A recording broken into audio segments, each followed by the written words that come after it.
Our next speaker will be Judith Weisman. So Judith Weisman is a Toronto psychotherapist, a member of Independent Jewish Voices, and a founding member of Not in Our Name, Jews for a Just Peace, and the Jewish Women's Committee to End the Occupation of Palestine. Judith. Thank you. I think really everything that's important has already been said, except for one thing. And that is, this didn't just start when Israel began to invade or began to bomb Gaza. This didn't just start when Israel invaded Lebanon. This didn't just start when Israel invaded the West Bank and Gaza and the Golan Heights.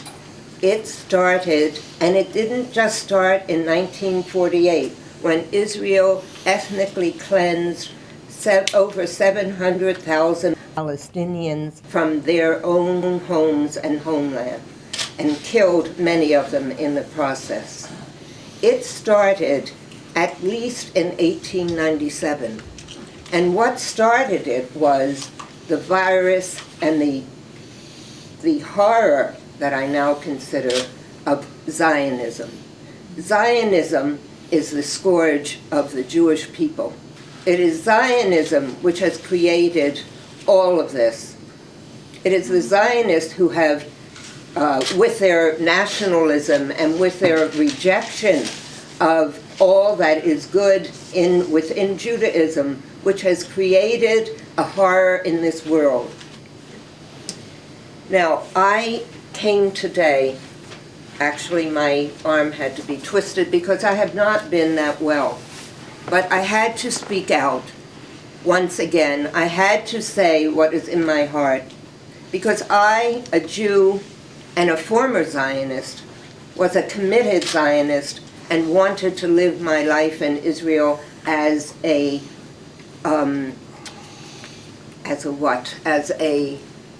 supporter of Israel, to live in a kibbutz where I would live on the land of another people, not knowing and not understanding what it was about. And it took me many years to really, for the scales literally to fall off of my eyes and to see what Israel has wrought among the Palestinians and the influence that Israel now has around the world, and the power that Israel and the United States together are using to control so much of what is happening in the world. And I'd like to end by reading a poem that came to me. It was written by Lawrence Boxall, who is a anti-war activist and a member of Jews for a Just Peace in Vancouver. Lamentations. Listen, O Israel, for the dull, dim thud of your hardening heart drained of joy.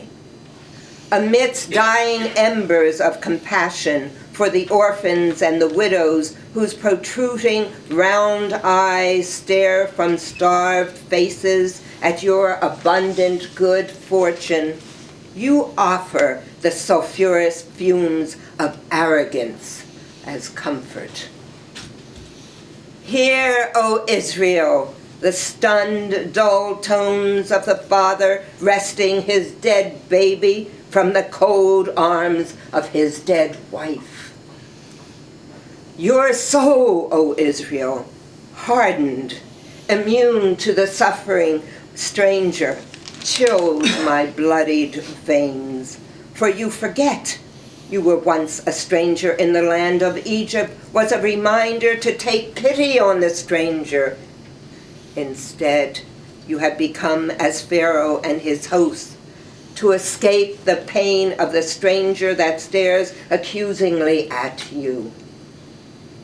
Your young, full-bellied army tortures the stranger, even as you delight in the stranger's humiliation, and witness your cruelty with banal, calm eye, businesslike, efficient, sophisticated, consummated.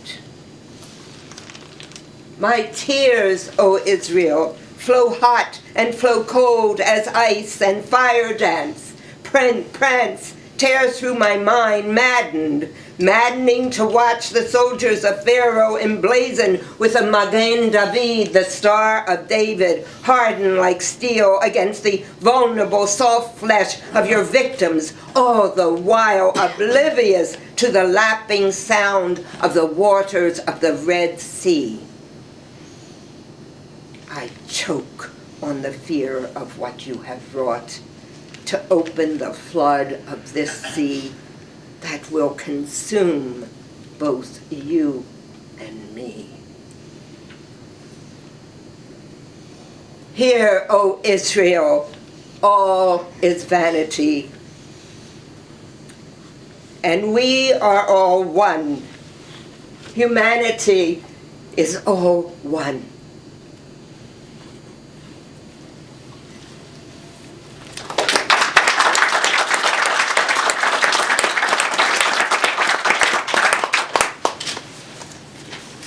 Thank you, Judith.